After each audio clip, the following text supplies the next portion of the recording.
Welcome to Spotlight on Health on 96.1 Joy FM, Western New York's only weekly health talk radio program.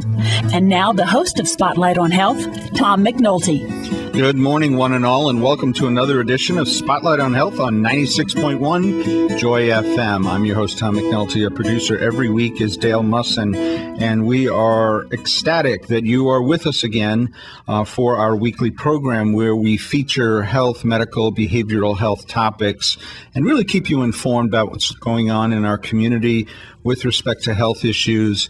And it's all about promoting Western New York. You need to know who's doing good work, and you really don't have to leave this community to get good health care. You just need to be an educated consumer, and that's what we've been doing since 2003, and we're very happy about that.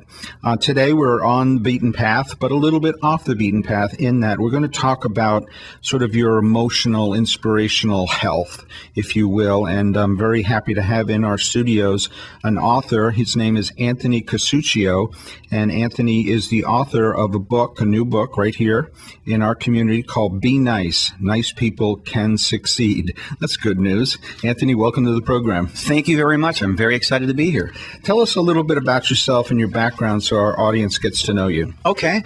Well, I'm one of these people who likes to have, I guess, a lot of hands in many endeavors. I wear many hats. I'm an engineer, producer. I've been doing that for 20 years. I've had things nominated for Grammys and reach the top of the charts. I'm also very active in the community. I'm the president of the Buffalo Music Hall of Fame. I'm a husband, a father, and those are the toughest jobs. I got to tell you, they are the toughest jobs. If I knew that, what people say that, I'm like, wow, I can't wait to have kids. I'm like, it's the most rewarding job, but it is the toughest job. Yeah. And now I am a new author, and I've got this new book, Be Nice, Nice People Can Succeed, a practical guide for a mean world, and I'm very excited to share my message with the world.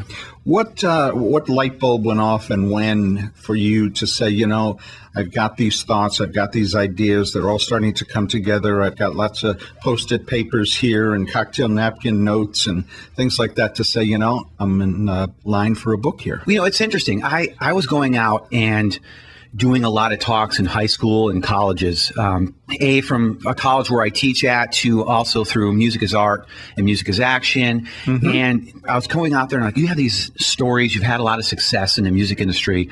Can you go out and try to inspire these students? Young people. Mm-hmm. So I went out and I started sharing these stories, and I noticed that there was this underlying theme with all these crazy stories that I had in the music industry. And that theme was, whatever the situation was, how tough, how crazy, how embarrassing it was, I always tried to do the right thing. And that was the message. And I started realizing that.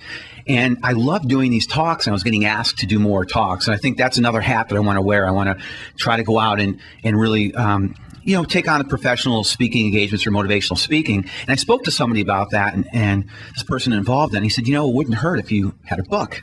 Right. That's sort of your ticket to play. Yes. And I'm thinking a book. Well, I'm not really much of a writer. I'm more the creative type and don't like to be constrained in these, areas. But I started, as you mentioned, with the little notepads, and I had this notepad by my bed and started jotting down these stories and flushing them out. And I was in the process of doing a master's thesis. And when I should have been writing that, I started writing this book. It took about 2 years on and off because I had some family situations, some other professional things going on, but it came to light, and I'm very proud of it. And it's a simple read, but it has a really good message. And it came from these talks and going out and sharing this message is it's okay to be nice and act with integrity, and you can succeed if you do that. You don't have to be, a cutthroat, screw over the next guy.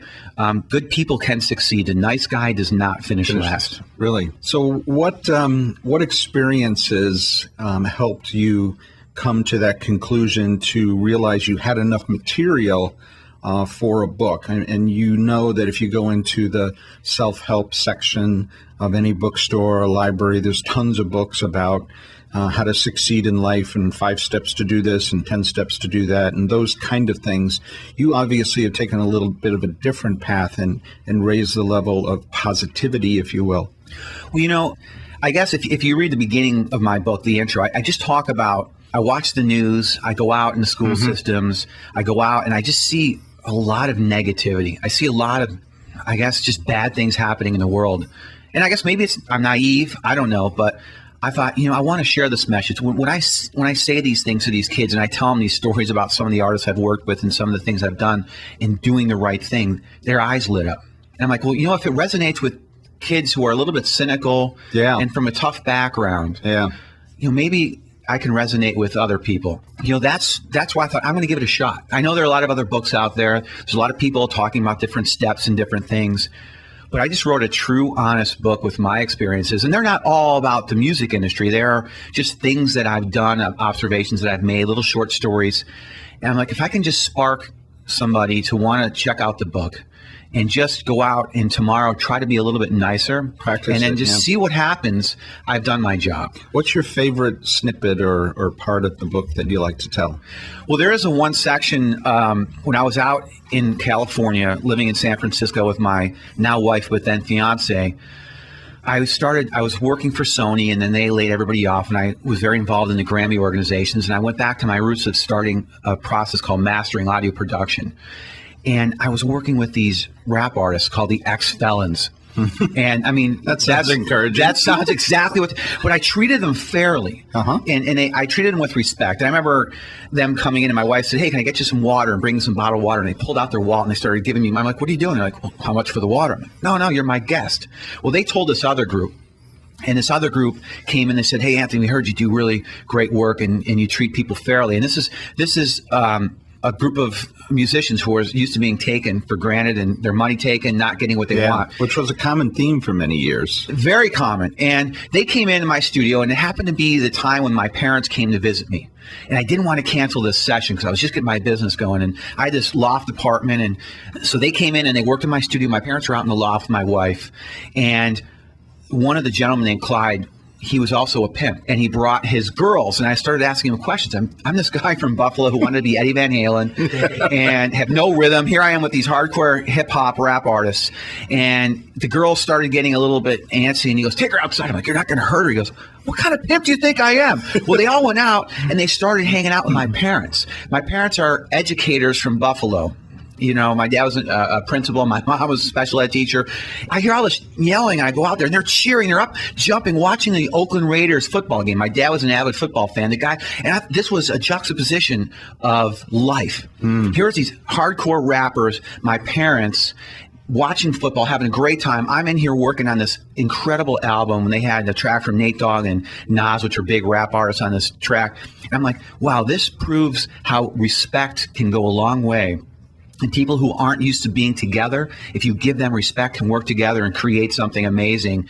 And you take some of that stereotypical, views of things, put away, and here you have, 65-year-old, 7-year-old parents and these young rap artists having a great time.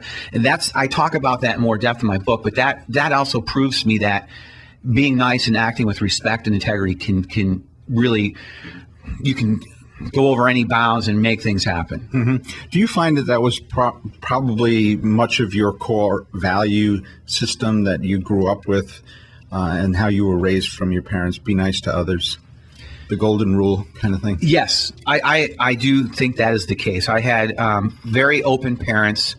I also had a sister, which I actually talk about in the book as well, who had some health issues, and it had some issues when she was going to school, and she's older than me. She's 7 years older than me. And I remember she came home, I think freshman year of high school, and someone picked on her, and it caused her to trip and hurt herself. And I was a young kid, and that resonated with me. And I'm like, I never want to treat someone like that. I never want to see someone treated like that. I think that definitely had a major impact in my outlook on life. I don't always root for the underdog, but I try to root for the person that's doing the right thing. Excellent. Today we're talking with Anthony Casuccio. He's an author. He's also got incredible depth and experience in the music industry and a strong message for many of us. And we're going to talk about his book. He's now an author. The book is called Be Nice. Nice People Can Succeed. And when we come back, we'll learn about what was some of the hardest things about putting a book together. Stay tuned. We'll be right back. We're back. Thanks for staying with us. You're listening to Spotlight on Health on 96.1 Joy FM. I'm your host, Tom McNulty. Our producer is Dale Muss. And this morning we're talking with Anthony Casuccio. Anthony is an author of a wonderful book, and we're going to tell you how to get it, called Be Nice. Nice People Can Succeed. And you may think, wow, that sounds sweet and it's wonderful, but it is based on a lot of Anthony's experiences in his industry and what he's observed and how he was brought up, his roots from his own parenting and how he raises his kids. I guess one of the things, too, that I just wanted to touch on briefly is when you think of some of what you described, I think of the recent, not that long ago, story of the bus driver who stopped his bus because he thought he saw a woman in serious distress, and it turned out she was about to commit suicide. And he stepped out and helped her over and sat with her, parked the bus and sat with her. And he was surprised how others were surprised he would do that. The Susan Boyle story is now legendary, of how this matronly-looking woman from England came out and everyone kind of smirked and said, you give it up. You don't have a chance in hell to be in the industry, until she opened her mouth. Right. And then that simple thing of just being nice and giving people a chance and reaching out and showing a little humanity. Your thoughts on that and your message to our listeners? Well, two things. I think we all have it in us. It's just using it and getting used to using it. That's what it's like anything else. You have to practice that. And believing it'll work. One of the things I talk about, too, is you can diffuse a situation by being positive. And by being positive, you can also control that situation. So if you try this, and I don't have a step program. I'm just asking people to be nice, right. Give people the benefit of the doubt, but you can control the situation. It actually can help you get the outcome that you want. It's interesting what you were talking about with Susan Boyle. I was in California. I had talked with a woman I was working with out in Nashville, and her husband was a major mogul in the industry, ran a record label there, and she was doing these things. And they were at a big famous party, and they saw this meek woman in the corner just by the hors d'oeuvre table eating. So, my friend went over there, and she's this big, beautiful blonde, and looked at her and said, "Oh, who are you?" Talked down on her, and the woman said, "Oh, I'm a songwriter." And my friend Jennifer said, "You're a songwriter? Write anything that I know?" And she said, "Yeah, I wrote this song called This Kiss. Faith Hill did it. And then I wrote," and she's listed these 10 songs. And my friend said, never again will she ever talk down on somebody, because you never know. Like Susan Boyle, you never know. Right. So I'm just asking people just to try being, a little bit nicer. Be positive, and you'll see that it actually can make a big difference. And I'm just saying, listen, if you do that, it can help you create situations that you get what you want. And I don't mean that you get what you want, but I mean it's just going to put you in a more favorable situation. And that can just open some doors and help you succeed with some of your goals that you're trying to do in life. Right, and reinforces that whole sense of our built-in humanity. What was the hardest part about writing the book? The hardest part for me was finding the time to write. Sure. Having 2 little boys, being involved in some outside activities, teaching, running an audio production business. I mean, I'm doing a lot of things.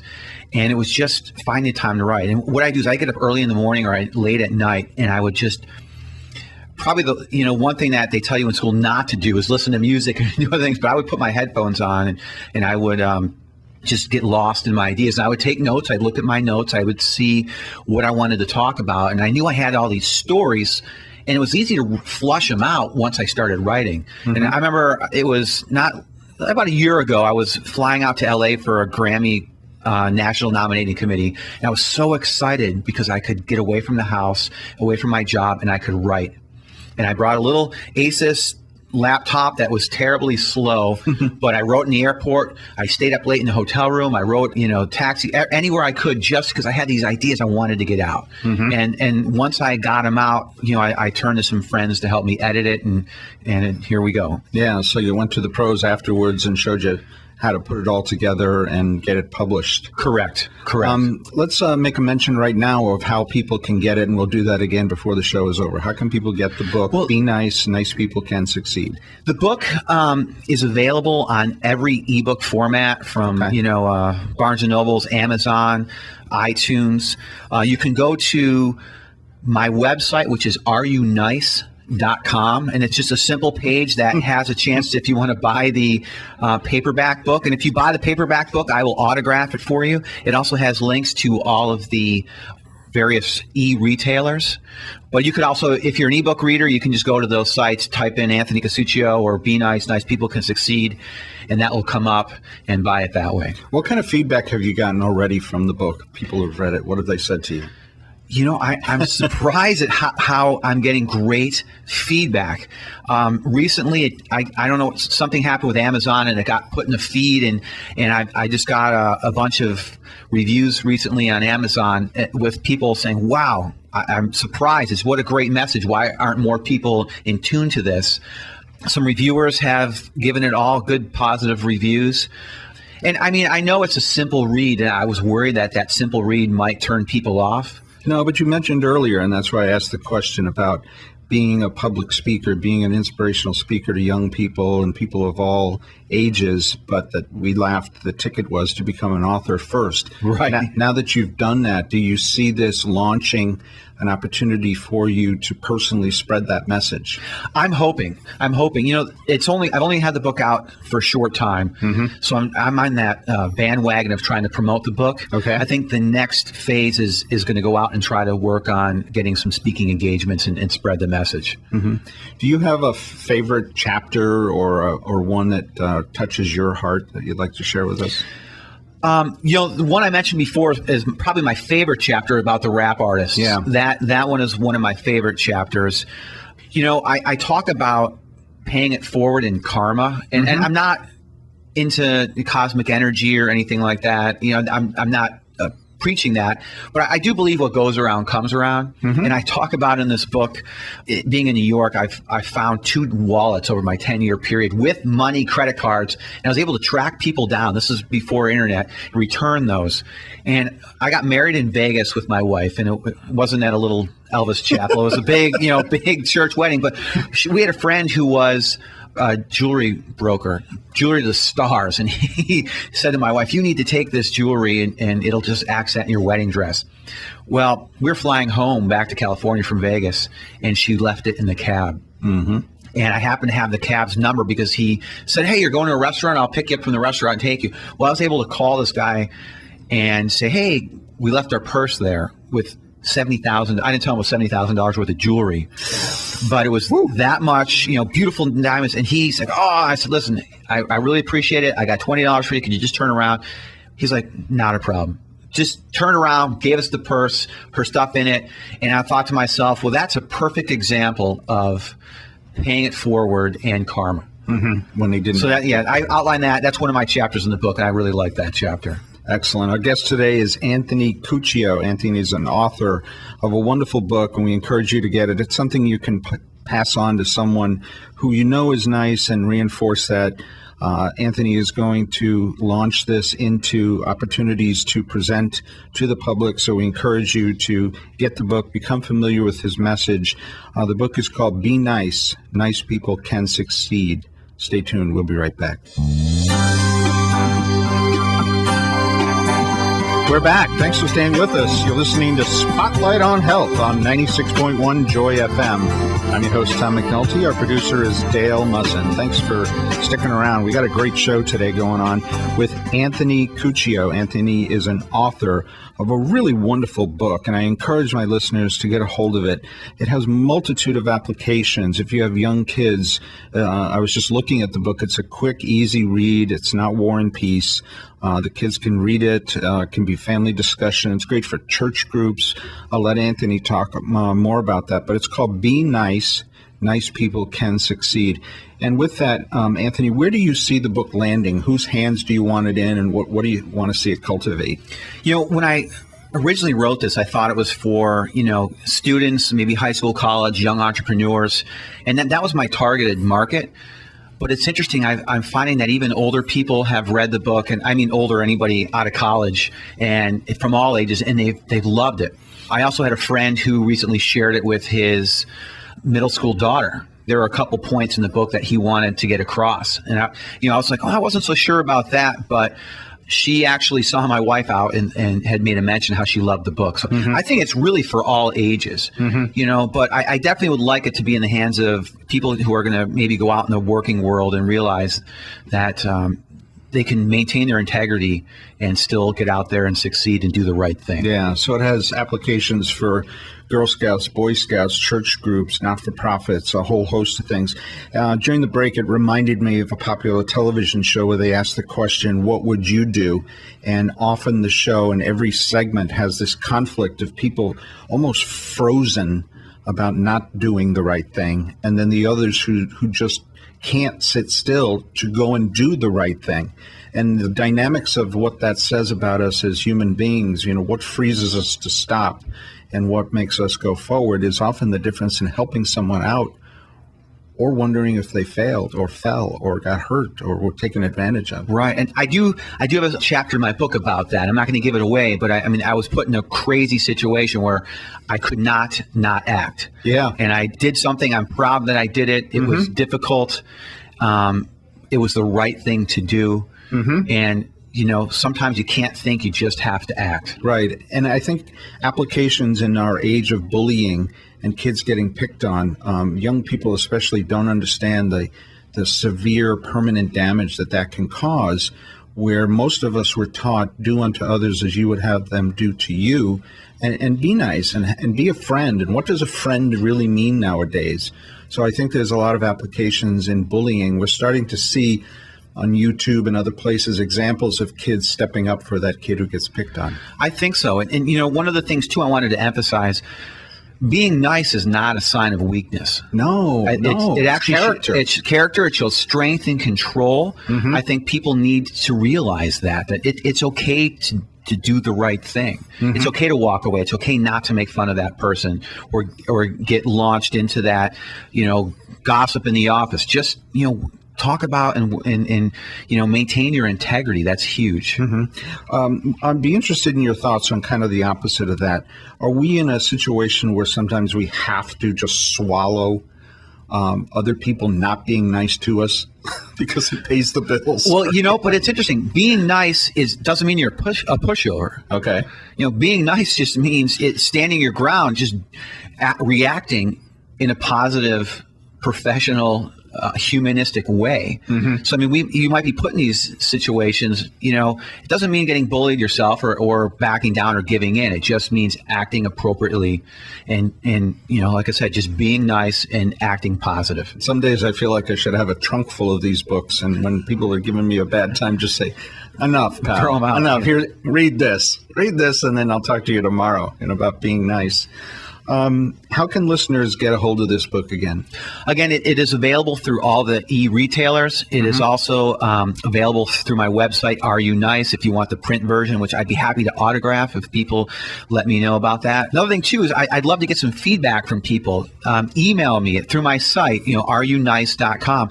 Share a story of how you were nice or somebody might have treated you nice in a very negative situation and what the outcome was. I'd love to hear that. I'd love to share these stories with other people. So you can email me through the website, Are You Nice? And areyounice.com? areyounice.com. Okay. And I also have a Facebook It's not page. abbreviated. Are you? No, it's the three real words. words. Yeah. Are You Nice? 3words.com. Very simple. You can search, Anthony Casuccio, author, on Facebook. Interact with me that way as well. Like my page, send me a message, share a story. I would love to get some feedback and show the world that there are other things happening, other nice stories going on besides some of the things that I've shared. That's a great way for our listeners to get back to you, find out about the book, and share their own personal stories. Well, Anthony, we thank you so much for being a guest today on Spotlight on Health.